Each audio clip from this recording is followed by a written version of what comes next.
Oi pessoal, tudo bem com vocês? Bem-vindo a mais um vídeo, bem-vindo a mais um arquivo misterioso. Já deixa o like aqui no começo do vídeo que ajuda bastante o canal.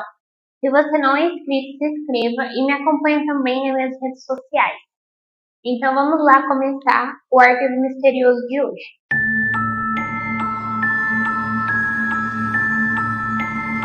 No nosso arquivo misterioso de hoje, a gente vai contar a história de Leonarda Cianciulli, a mulher que transformava suas vítimas em bolos e sabão. Leonarda Cianciulli nasceu em 18 de abril de 1894 em Avellino, Itália.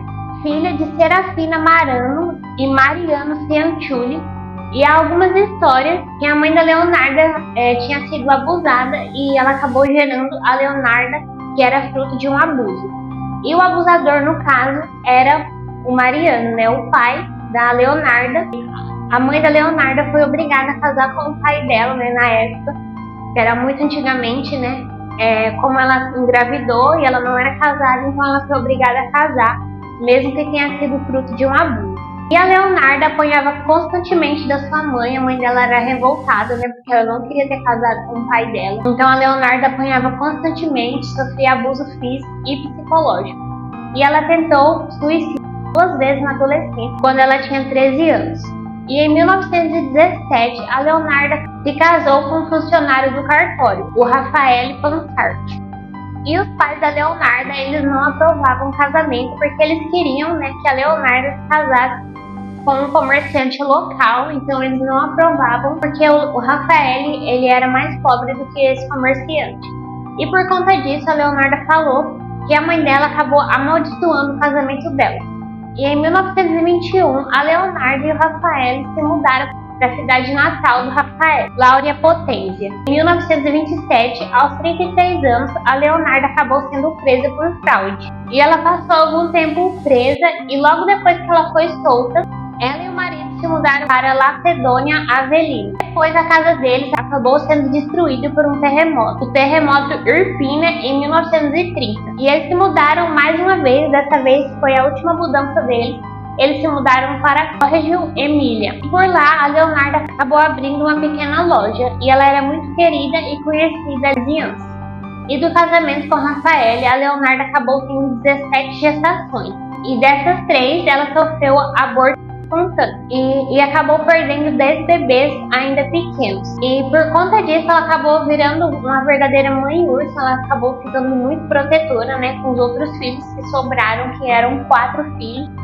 E ela fazia de tudo para proteger eles, para não perder, né, mais nenhum filho.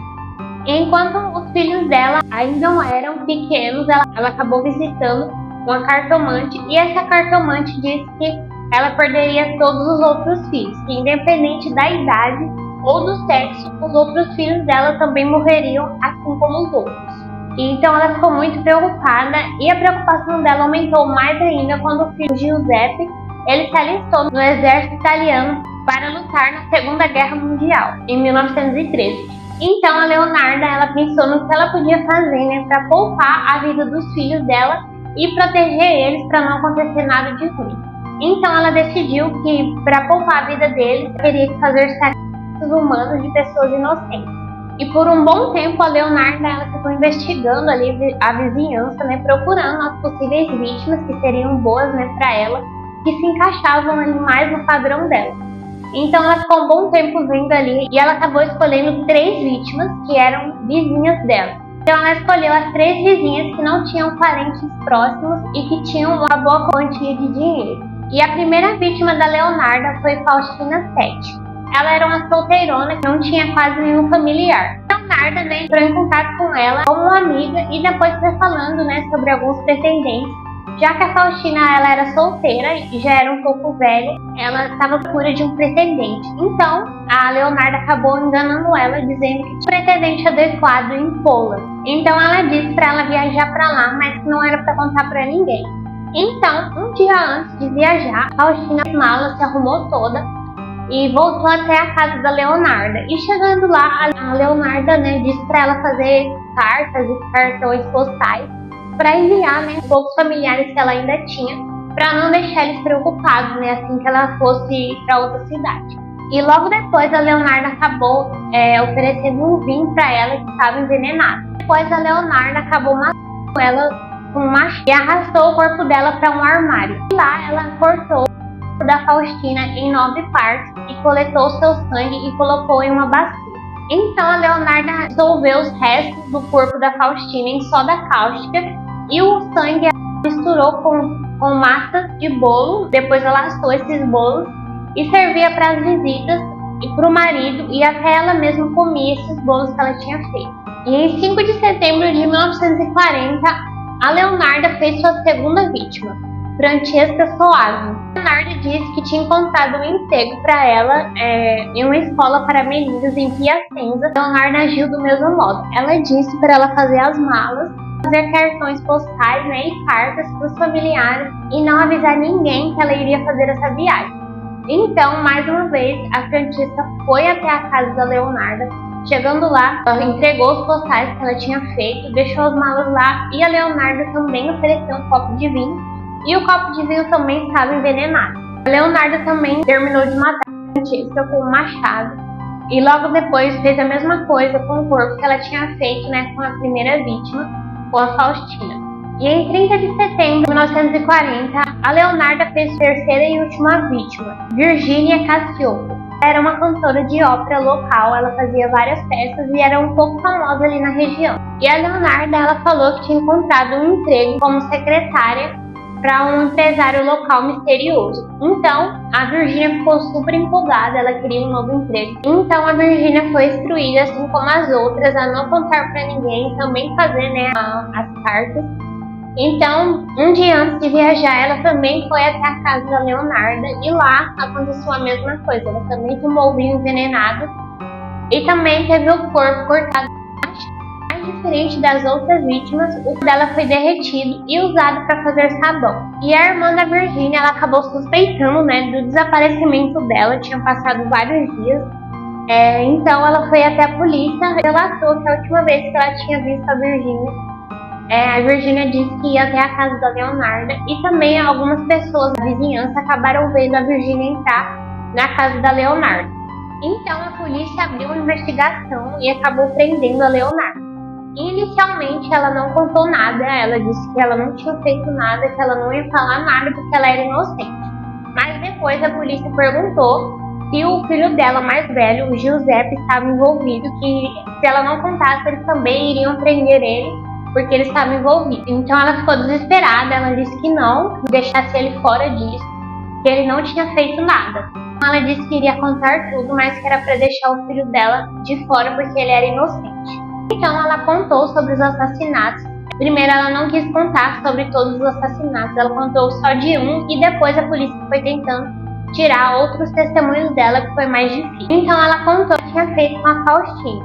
Então ela disse: joguei os pedaços em uma panela e adicionei 7 kg de soda cáustica, que eu havia comprado para fazer sabão, e agitei a mistura até que os pedaços se dissolvessem. Em um espeto grosso puro, coloquei em vários baldes e esvaziei em uma fossa séptica. Quanto ao sangue na bacia, esperei coagular, secar no forno, moer e misturar. Eu misturei com farinha, açúcar, ovos, chocolate e um pouco de manteiga. Amassando e misturando todos os ingredientes, fiz deliciosos bolos. Sobre a Virginia, ela disse: ela acabou no pote como as outras duas. Sua carne estava gordurosa e branca. Quando derreteu, adicionei uma garrafa de colônia e depois de muito tempo fervendo, consegui fazer um sabão, até que era um sabão mais aceitável. Então, dei a alguns vizinhos e amigos. Os bolos também eram dos melhores.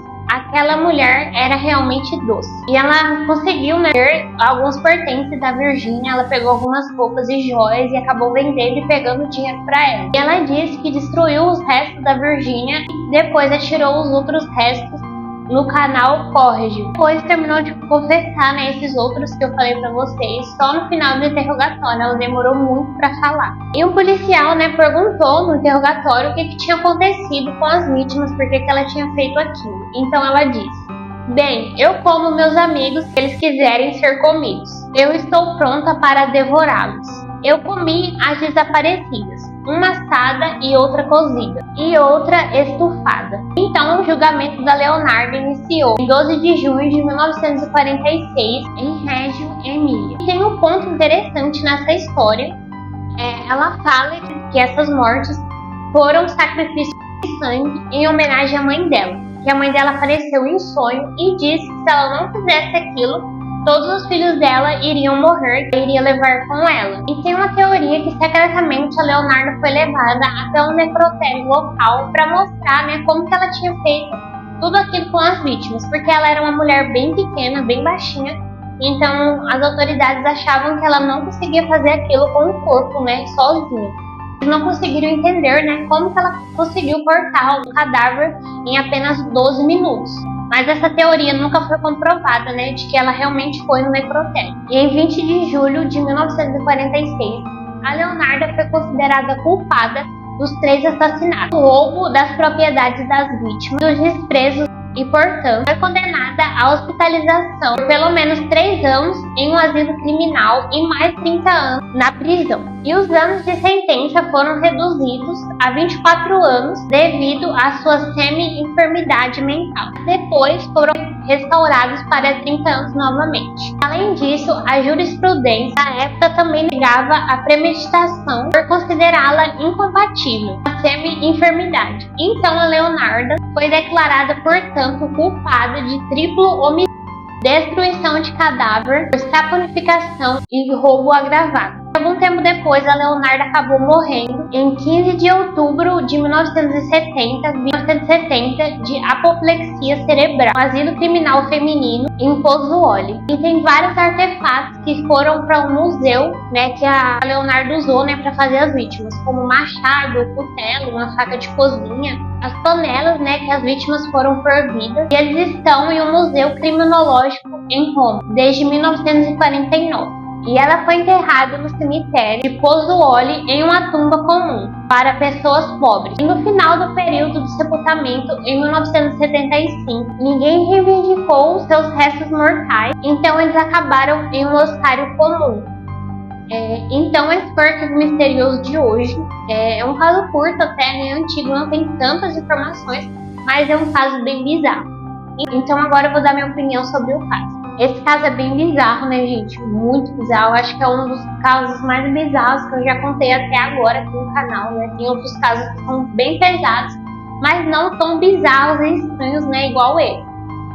Eu fiquei me perguntando se a Leonarda chegou a matar os filhos dela. Ela tinha algum problema mesmo, alguma insanidade mental, Porque como que ela fez tudo isso, com as vítimas. Ainda bem que foram poucas vítimas, felizmente e infelizmente foram 3 vítimas, mas eu fiquei me perguntando, será que ela acabou matando os filhos também, Porque foram 17 gestações, sobraram 4 filhos. Filhos, que morreram, criança, Como que aconteceu isso, Não consegui encontrar pra vocês e fiquei me questionando. Então eu acho que ela é totalmente insana, na verdade. É um caso bem bizarro, bem chocante. Não tem nem muito o que falar, sobre, de tão bizarro que é. Então é isso. Eu quero saber a opinião de vocês. O que vocês acharam desse caso? Se vocês gostam de casos tão bizarros, vocês me contem aqui nos comentários, que eu quero saber, tá bom? Então é isso. Deixe aqui nos comentários a opinião de vocês. Se você ainda não deixou o like, deixe, que ajuda bastante o canal a crescer. E mostra pro YouTube que você gosta do meu canal, gosta dos meus vídeos. E também ajuda outras pessoas a conhecerem o canal. Se você não é inscrito, se inscreva e me acompanha também nas minhas redes sociais. Então é isso. Um beijo e até o próximo Arquivo Misterioso.